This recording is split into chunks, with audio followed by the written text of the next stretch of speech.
अरशद शरीफ के मामले में कल भी कहा था कि दुआ भी है और उम्मीद भी है कि ये मामला सुप्रीम कोर्ट में जब आया है तो किसी मंतकी अंजाम तक पहुंचेगा और असल ज़िम्मेदारों का तयन किया जाएगा।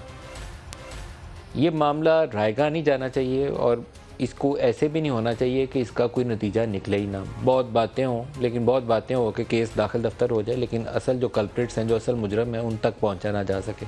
तो सुप्रीम कोर्ट में एक बड़ा अहम स्टेप था कि उसकी वालिदा आती और उनके जो भी तहफ़्फ़ुज़ात हैं या अरशद के हवाले से जो उनके पास इंफॉर्मेशन थी वो अदालत के गोशगुजार कर देती।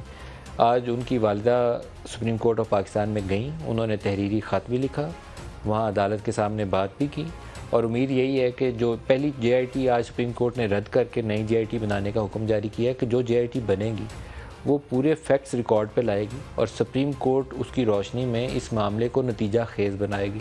जो असल मुजरिम है उस तक पहुंचने की पूरी कोशिश करेगी।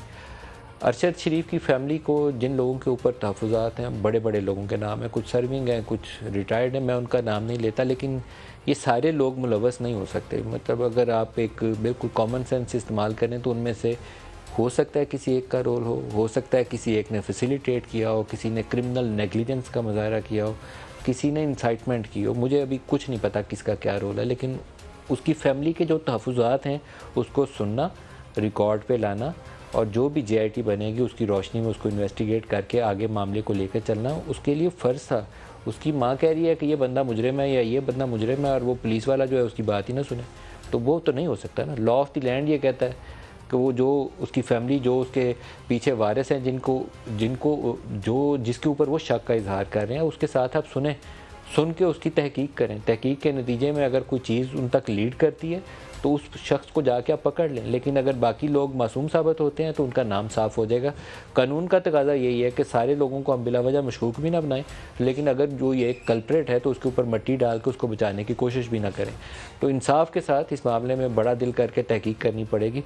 बहुत बड़े बड़े लोगों के नाम हैं और इतने बड़े लोग एक सारे जर्नलिस्ट के पीछे नहीं हो सकते। अगर उनमें से कोई एक या दो या किसी एक का रोल है तो उसको ढूंढना भी स्टेट का फ़र्ज़ है।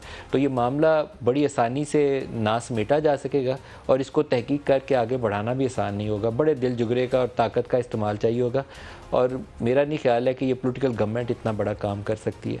एक बहुत बड़ा बोझ और ज़िम्मेदारी और उम्मीद है कि नए आर्मी चीफ़ हाफ़िज़ कुरान है, तो जो अल्लाह ताला और शरीयत के और इस्लाम के अहकामात हैं उसकी रोशनी में तो इस मामले के अंदर इंसाफ का तकाज़ा यही है कि वो अपना रोल इस्तेमाल करें, अपने ऑफ़िस की ताकत इस्तेमाल करें, अपने ऑफ़िस का जो वज़न है वो इंसाफ के पलड़े में डालें।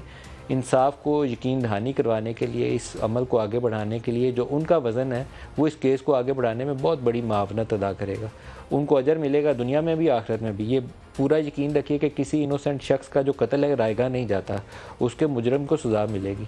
तो जो इस मामले को हल करने के लिए अपना रोल अदा करेगा उसको उसका अजर भी मिलेगा। तो नए आर्मी चीफ़ के ऊपर मेरा तो ख्याल है कि जनरल आसिम मुनीर का बहुत बड़ा ये एक पाकिस्तान के लिए खिदमत का काम होगा कि इस मामले को बहुत अच्छे तरीके से, शफ़ाफ़ तरीके से तहकीकात करवा कर असल जो लोग हैं उनको ढूंढने में मदद करें, क्योंकि ये 4-5 नाम जिनके नाम आ रहे हैं वो TV चैनल उनके नाम रिपोर्ट भी नहीं कर सकते। बहुत मुश्किल है किसी सर्विंग को या बहुत सीनियर ओहदे पे बैठे हुए वर्दी में मलबूस शख्स का नाम हम रिपोर्ट कर दें कैसे क्रिमिनल केस के जिसके ऊपर हमारे पास अभी तक एविडेंस नहीं है, लेकिन उनका ऑफिस इस मामले में रोल अदा कर सकता है। हो सकता है कि 4-5 सारे ही साफ़ हों तो 4-5 साफ़ हो जाएंगे, क्योंकि उनके ऊपर बिला वजह से इल्ज़ाम आयद करना दुरुस्त नहीं है। लेकिन अगर उसमें से किसी एक का डायरेक्टली इनडायरेक्टली रोल निकलता है तो उन्हीं के ऑफिस की वसातत से उस तक पहुंचा जा सकता है, वैसे उस तक पहुंचना आसान नहीं होगा।